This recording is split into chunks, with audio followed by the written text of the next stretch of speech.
నమస్కారం అండి. నా పేరు డాక్టర్ సువర్చల. జీవా ఫర్టిలిటీ సెంటర్స్ లో సైంటిఫిక్ డైరెక్టర్ని. ఎంబ్రియో ట్రాన్స్ఫర్ చేసే ముందు ఎంబ్రియోని ఒక స్పెషల్ సొల్యూషన్ వేసి దాన్ని ట్రాన్స్ఫర్ చేయడం జరుగుతుంది. కాకపోతే ఇంకో మంచి సొల్యూషన్ వచ్చింది, లిక్విడ్ వచ్చింది. దాని పేరు embryo glue.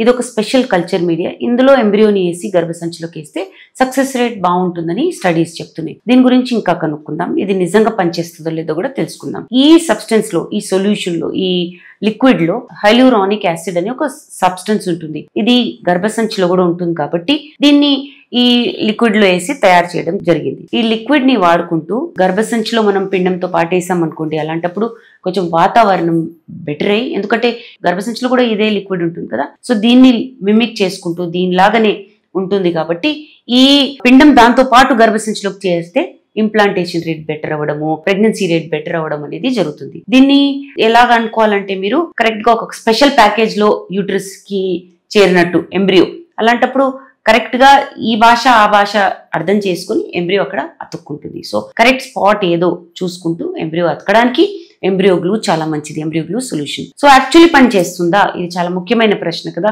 So research, clinical studies ఏమంటున్నాయంటే, అంటే చాలా మటుకు క్లినిక్స్ యూజ్ చేస్తున్నారు కాబట్టి మంచి రిజల్ట్స్ అని చెప్తున్నారు. సమ్ క్లినిక్స్ ఏమో, కొందరేమో hire implantation rate, pregnancy rate బాగుంది, ఎస్పెషలీ ప్రీవియస్ ఫెయిలియర్స్ వాళ్ళలో సక్సెస్ రేట్ చాలా బాగుందని చెప్తున్నారు. కొన్ని మెటా అనాలిసిస్ ఏంటంటే చాలా మంచి గట్టి స్టడీస్, చాలా ఎక్కువ స్టడీస్ ని తీసుకొని తయారు చేసే స్టడీస్ అన్నమాట.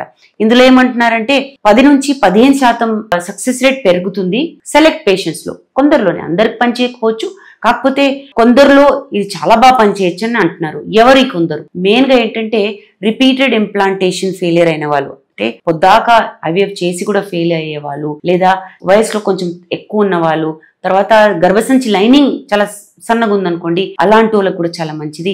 అన్ఎక్స్ప్లెయిన్డ్ ఇన్ఫర్టిలిటీ వాళ్ళకు కూడా సక్సెస్ రేట్ బాగుంటుంది. లేదా ఫ్రోజన్ ఎంబ్రియో ట్రాన్స్ఫర్ చేస్తున్నప్పుడు ఒక యాడ్ ఆన్ ఆప్షన్, ఇంకొక మంచి పద్ధతి లాగా మీరు తప్పకుండా వాడుకోవచ్చు.